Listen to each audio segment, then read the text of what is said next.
O Lula não abandonou o Rio de Janeiro, ele abandonou o combate ao crime no país. E esse abandono não começou ontem, é um padrão. Duvida? Vamos aos fatos. Tudo começou em 2021, com a DPF 635, conhecida como a DPF das favelas. Ela foi uma ação movida pelo Partido Socialista Brasileiro, quem diria, né? Que pediu ao STF para restringir operações policiais nas favelas, sob o argumento de reduzir a violência policial durante a pandemia apenas. E adivinha quem aprovou? Edson Fachin, ministro indicado pelo PT. Mas a decisão, que deveria ser temporária, apenas durante a pandemia, foi prorrogada e ampliada. O discurso era bonito, proteger vidas, mas na prática virou um manual de travas burocráticas. Isso porque cada operação agora da polícia precisa ser comunicada previamente ao Ministério Público, os helicópteros foram proibidos, buscas só podem ocorrer durante o dia e o Ministério dos Direitos Humanos deve supervisionar tudo. O resultado? A DPF 635 imobilizou a polícia. Se seguisse o protocolo, a operação vazava antes para os criminosos. Se não seguisse, eles eram responsabilizados e punidos. Daí, o Estado recuou e o crime se fortaleceu. 4 milhões de cariocas e fluminenses vivem atrás de barricadas, né? Só o Batalhão de Operações Especiais retira por semana 90 toneladas de barricadas. O Bolsonaro foi contra na época, mas o Lula, quando assumiu, fez o oposto. Nunca falou sobre essa DPF, nunca criticou,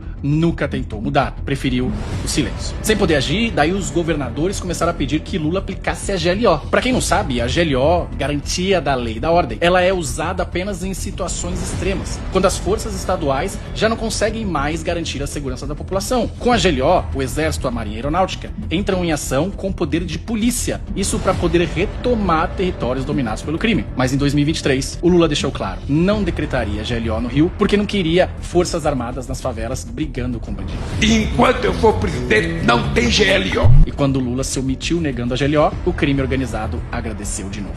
Detalhe, o governo vai decretar a DLO na COP30 em Belém. Ou seja, para os gringos tudo, para os brasileiros nada. Mas não bastava apenas não combater o crime. O Lula parece muitas vezes estar ao lado dele. Pelo menos foi essa a impressão quando o Ministério da Justiça do seu governo recebeu em 2023 a esposa de um dos líderes do Comando Vermelho, a dama do tráfico. Ou quando o próprio ministro da Justiça na época, o Flávio Dino, subiu o morro da Nova Holanda no Complexo da Maré, uma área dominada por facções, não para coordenar uma operação, mas apenas para uma visita institucional e amigável. Bom, vendo que o crime organizado no Brasil começou a ultrapassar as fronteiras internacionais, outros países, incluindo os Estados Unidos, começaram a se preocupar e pediram para que o Brasil classificasse o PCC e o Comando Vermelho como organizações terroristas para poder militarizar o seu combate. O Lula, mais uma vez, recusou o pedido em nome da soberania nacional. Enquanto isso, facções expulsavam 300 famílias de uma cidade inteira no Ceará e o crime organizado dava 24 horas para famílias deixarem as suas casas. O Lula silenciou sobre a DPF 635, não quis GLO, não quis classificar o PCC e o Comando Vermelho como organizações terroristas, mas foi além. Quando o governador Cláudio Castro pediu apoio para enviar blindados das Forças Armadas em janeiro de 2025, o Lula negou não uma, não duas,